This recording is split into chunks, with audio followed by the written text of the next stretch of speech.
This is the press release by the affected staff of Garissa County Government. Assalamu alaikum, ladies and gentlemen, members of the press, Garissa County residents in general. We, the members of Garissa County staffs who were unfairly and procedurally sacked by the governor, Nadif Jama Adam, and his administration, have gathered here today to express our concern, frustration, and suffering that we went through for the last 7 months. Going through it right now, after a wide consultation among ourselves, we have decided to come out to the public and express what we have been going through in silence for the last 7 months. It is not a secret that the governor acted against both human rights and the labor laws.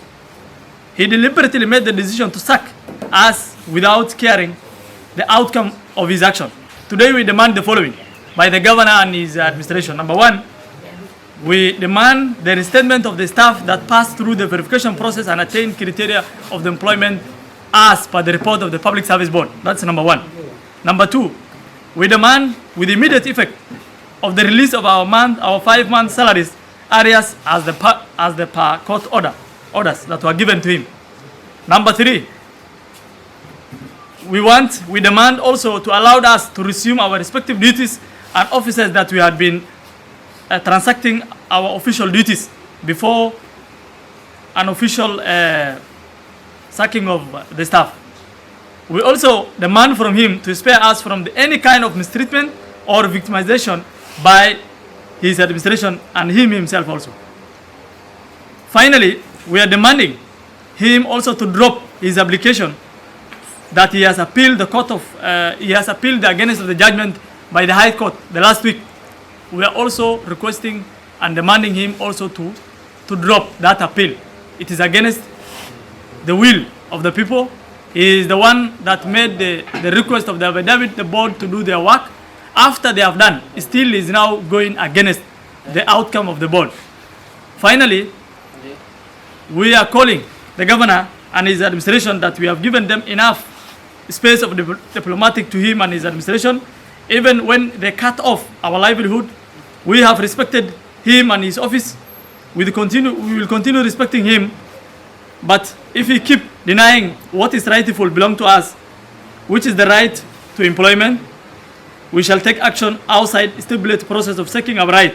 We shall mobilize ourselves and protest before the county headquarters in the date to be announced soon. Take note that we shall confront you in all the forces available to us before 23rd March, which is the date for our hearing of our case. Finally, I want to talk to the president. I want to talk to the president and his administration. We, as the resident of people of Garissa, we voted what is called the bottom-up agenda of the UDA. And because the governor came from the Azimio, La Umoja, who are now demonstrating, who are going against the agenda of bottom-up. That is why the governor and his administration are finishing up these people. We want to call Secretary General of Kutu, Francis Atuoli, to chip in this issue. We are calling Auditor General to chip in this issue. We are calling the human rights activists, all of them, to chip in this activity. More than this, we are seeing President, the governor of Garissa County, Nadif Jama Adan, is finishing the bottom-up economic people that were needed to be uplifted. We are calling the relevant agencies to do thorough speed up to come up this issue of investigating where our salaries for the last 7 months are going. We are calling the Office of the Auditor General also to chip in to do a thorough auditing. We are calling the Office of the Auditor General to chip in this issue to do thorough investigation for the last 7 months, how the county government of Garissa has spent. As stated the last time, one of the MCS, Honorable Hassan Gelle, stated that the Garissa County received 4.2 billion for the last 7 months, and they have spent a single coin for development. The President, we are hoping that we have given you the power to assist us so that we grow economically, socially, and politically. We have stood with you. It is now your turn to pay us. I want to call the leaders of Garissa County, specifically the CS for Defense, Honorable Aden Duale. Remember, we stood with you for the UDA agenda, but now you turn us, you betray us. You have never talked even a single day in your speeches. You came in weekend, you go around in madrasas, and you leave. We know you. You stay here for weekends. You came maybe on Thursday to Friday, you stay here on over weekends, and then you leave. My friend, remember how we stood with you. Specifically, remember on June on your house. Finally, when you meet for over 400 youth, I was the one who has predicted you will going to win that seat, and the prediction of the president of William Ruto. Instead of studying these voters, those are the people who has voted for you, who has built that nation, the government of UDA, of KK government, Kenya Kwanza government. Instead of studying, instead of standing all of them, you have silence. That means that you have agreed the governor of Azimio, Nadif Jama. That shows your silence, shows that you are with him. You must come out. You must talk. You must say why. This governor has requested in a court order and affidavit he signed. He said let Public Service Board carry out verifications, and we have presented ourselves there. After that, he is taking appeal again. That means, that shows that you have agreed that you want to stood with him on that silence. I want to talk the MP of Garissa Township, Honorable Major Deko. Remember, all those people are voters in Garissa Township. Your silence says a lot. My friend, come out from that darkness. And if you have any fear, we are behind you. We are the voters. You should not fear to anybody. I want to call the Hangol. That is the MP for Fafi. My friend, you are the first MP who has tweeted that you stood with us. And your silence also means that there is other pressure. There is no more pressure than the voters. Those are the people who has given you the votes. And the Garissa is the heart of Garissa County, Garissa Township. Finally, the MCS, I know you have been divided in many ways, but now you are studying the right position. My friends, let the governor and his administration not use you to impeach the Public Service Board. The Public Service Board are the independent institution that carried out their mandate as per required. My friends, we want you to study with us. We get. Finally, in the 7th, if you fail to act before 23rd Bana Governor, finally, we will going to have 10 consecutive days. There will be no going out. There will be no come in, and there will be no entrance or exit in the county administration. We will going to paralyze all the activities in Garissa County. Otherwise, let's get our right. Thank you very much. There was a patching of sacking of 3,500 staff, midnight, abruptly, unexpectedly, without being expected by anybody. That's something which have never happened throughout the world. It have never been seen even in the Guinness Book of Record. Sacking permanent and pensionable staff without any notice, without any prior notice or any prior information that this and this will happen. Somebody who have taken his children to schools, who have taken his children to universities, who have taken his people to different areas in the society, sacked midnight. It was something which was shocking, which have never been seen. Some of the people who have been sacked midnight, 3,500 staff, some of them came from very far places. Others came from Madogashi, others came from Ijara, others came from Balambala, others Nairobi. They were sacked midnight. They have not even, some of them don't have even fare to reach their homes. They were stranded. That's something which happened, and it was a very much shocking issue.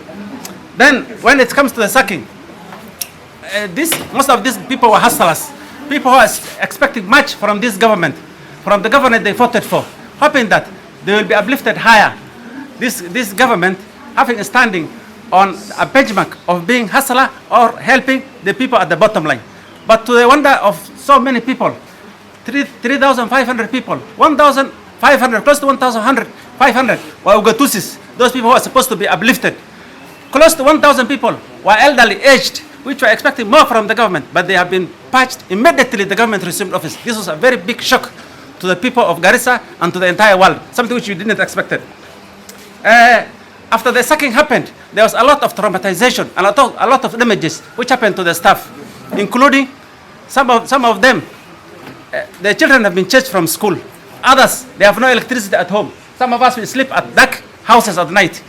Some of the people, water have been cut from their home supplies, and they are termed as permanent and pensionable people, staff in the government of Kenya. Is this realistic? After that, we redressed to justice. We have gone to seek justice. This is not a banana republic. This is a republic which has its rules and regulations and its constitutions, which is rightly supposed to be followed. After we went to the justice, after we went to the courts, the court stood with us family. We want to thank the court for standing with us family and instructing the governor to return us to payroll. The governor was asked, "What do you want?" He said, "You don't trust this staff." He sees some of them some of them have been employed backdoor, so he wants vetting. He was asked, do you want vetting? Yes, he wants vetting. He was allowed. The Public Service Board was invited to do the vetting. He said he's satisfied with the Public Service Board, and he will do whatever he will do whatever they find. So the Public Service Board started doing the vetting, and he promised that he will return people, all the people that the Public Service Board will vet.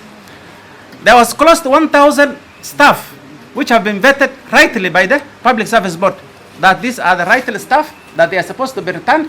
They have followed the procedures of employment. And the court ordered to return us and to pay us the 5-month salary that which was held, 4 to 5 months which was held by the county government. After the PSP vetted us, after the Public Service vetted us, still the county government did not return us. Still our houses are remaining dark. Still we don't have water. Still we don't have food. This is the month of Ramadan which is coming. There's no water. You know, most of the Muslims, they are supposed to take ablutions. We are supposed to bathe. We are supposed to drink so much water because of the hydration of the Ramadan. We don't have all those things after Ramadan. We want to call on the governor and the leadership of Garissa. Don't force us to resist. Don't force us to oppose the government that we have duly elected. Don't force us to go to opposition. Please bring us back. We didn't expect such a batch, 3,500 batching in a single day. Return us back to the government. Don't remove us out of the government. We don't want victimization. We don't want victimization. There's a lot of promises that the leadership of Garissa took during the campaigns. The governor himself, he promised during his campaigns that he will never sack somebody. If anything, he will transfer somebody from his current. If he sees somebody is in a low cadre, he will transfer him from the current office he's serving and transfer him to another office. But he said he will never sack somebody. Other leaders, they also took the same promises, saying that don't be afraid. When the Honorable Ali Buno Korane said that at September everybody will be sacked, be ready, they said he is lying. There's no sacking. There's only small transfers. To our shock, the same sacking came up to happen. So we are expecting the governor to uphold his former promises. After that, there is this community called the Ashabul Ukhdud. This found in the Quran scriptures, that there was a community called the Ashabul Ukhdud. I think it's also found in the Bible, although I'm not sure, in the Old Testament, that these stories also are captured in the Bible. That the Ashabul Ukhdud, they were victimized. They were burned in a pit. They have been victimized. They have all been killed. Why? Because they only believed in one single God, in only one God. Now, the only thing that we are being victimized, that we are only banned, that we only be sacked, is just because that we have been employed by the former governor Ali Buno Korane. So please don't victimize us just because that we have been employed by the former governor Ali Buno Korane. Just like the Ashabul Ukhdud who have been victimized because they believe in one God. Don't victimize us because of Ali Buno Korane. Also, when the Ashabul Ukhdud, the community of Ukhdud, were being banned by that king during the prehistoric time, then he was being banning them in that pit. The leaders were sitting beside the pit, watching, honorably seated in seats. The leaders of Garissa want to address the senators, the MPs. Don't sit comfortably next to the beach when you are being banned. Please come in, chip in, save us from the banning. Talk to the governor, to save us from being victimized just because we voted for Ali Buno Korane. Most of the leaders say that we stand by the Mama Mboga, we stand by Mama Maziwa, we stand by Mama Mira. We are the children of Mama Mboga.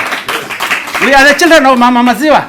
900 people, 1,000 people being victimized, removed from the paper. Which Mama Mboga are you supporting? Which Mama Maziwa are you supporting? These are children. In Garissa, in Northeastern, mainly Garissa County, there was insecurity. Most of the schools have been closed because of insecurity. We have no teachers. Children were leaving schools. When we have been suffering under this ego. Again, it came 3,500 staff have been sacked, which again made almost all the schools being closed because most of the children were being paid for these parents. 3,500 parents, children left school. So we are urging the government to intervene. We are urging the governor to come back his senses so that he return us. In Garissa, there's a community called Ogaden. Most of the community around here are Ogaden and non-Ogadens. Most of the Ogadens, we love each other. We have school in each other, shoulder to shoulder. the Abdallahs, the Audak, the Ogaden, and many other non-Ogadens. We used to love each other. Please, Mr. Governor, don't scrap that love. Don't bring in hatred. Bring back that love to the community. Bring that living together of the community so that Garissa comes back to the normality. The last thing, the president of Kenya, you took promise that you will never be victimized because of a certain political affiliation. We have been victimized because we voted for Ali Bino Korone. The president, 3,000 people, 3,500 people have been victimized because, and their families, if you add together, this is close to 20,000 people. We want the president to save our necks. We are being victimized. waxaan rabnaa inaan u dirno fariin gabanaha Garissa County Nadiif Jama. Nadiif horta reer Garis baan nahay, reer Garisna way isgaranayaan. waxba dadkan reer Garis ee shaqaalaha countiga waxba horta hameeraynin ama xaqooda ha dugin. maxaa shaqaalaha devolution horta wixii loo keenay waxa weeye dadka hoose inay ka faa'iidaan. meel walba oo devolution uu ka jiro adduunyada dadka hoose inay ka faa'iidaan baa loogu talagalay. marka waxa isweydiin leh devolutionki Garis markay dadkii danta yaraa ama dadweyne ay wax u tarleed maxaa dadkii danta yaraa loogu istaagay. waxaan hor u arkin taayada majiibtada ka rabnaa Nadiif Governor Nadiif dadkan aad shaqada ka tirtay waa dadkii xasleyga waa dad family yar qabaan waa dad ilaa maanta kullu aroosteen oo ciyaalkoodu hata wali school aan gaarin. marka ninkii sanad ama 2 sano horteed guursaday shaqadaad ka tirtay inta inuu aado. marka waxaan leenahay Governor Nadiif dadka aad baad ugu taagan tahay aad iyo aad baad dadka u midabta koortay. anigu haddaan ay nin ma garanayo dadka waxay sababsadeen hadday tahay siyaasad waa wax laga soo tagay. waxaan ma siyaasadda waqti way furanta tartankana wuu dhamaadaa. adii taadan aad iska taagan tahay wili ma garan. waxaan ku leenahay dadweynahan shaqaalaha Garissa County dadka waa isku naf. shaqaalaha horta bad president samayn president waxa weeyo nin walbo adigu hadda maanta waad buuxini kan ka dambeeyana wuu daadinaya. adi president Garis aad hadda samaynayso waxaan u maleeynaa hatta haddaad dhimato qabriga ka soo hundgareyn doontaa because it's a very bad trend. It's a very bad precedent. Why do you sack legitimate, educated, young county staff? Why do you want to serve them? Why do you want to condemn their papers? Of course, these are learned people. We have our documents. We have gone to school. We have gone to university. Now, when you want to sack those people who are professional, unataka kubadilisha na nani? dadki geel raacay maarta shaqaale county ka dhig dadki county ka shaqeynay haduu aha culimo iyo haduu mutacallim aha waad u diiday yaa rabtaa county inuu ka shaqeeyo. waa su'aal. maxaan leenahay dad leaders kale Garis laga soo doortay waxaan ognahay dad madax oo madax sare dawladda sare madax ka oo gavanaha arrintan uu ku jiro garab siinaayo waani ognahay waani ogaanay waxaan leenahay dulanka ay culimada horta ka hadleen wixii oo ay qabto dulanka dadka la dulmaayo culimada ka hadleen. anagana haddaanahay shaqaalaha countiga waxaan maleyn doorasho way imaan doontaa dadweynena waa loo baahan doonaa dadkana in baad siri doontaa dadka adduunkan dadka in yar baad wax u sheegi doontaa markii dambe filimkaada waa lagu fahmi doonaa. hadda dad waxaa jira filimkooda aan fahanay haddaanahay shaqaalaha reer Garissa County. maxaan inaga codsanaynaa gavanahan aad lugoynaysiin ee aad waxa qaldan ku garab taagantihiin arrinta ayada waa inay ogaanay magaciina inaan sheegno ma rabno. haddii aad naga soo garbixi waysiina mudaharaadyaha dambe aan samayn doono waa ina sheegi doonaa si bayaan baan inay sheegi doonaa billahi kariim.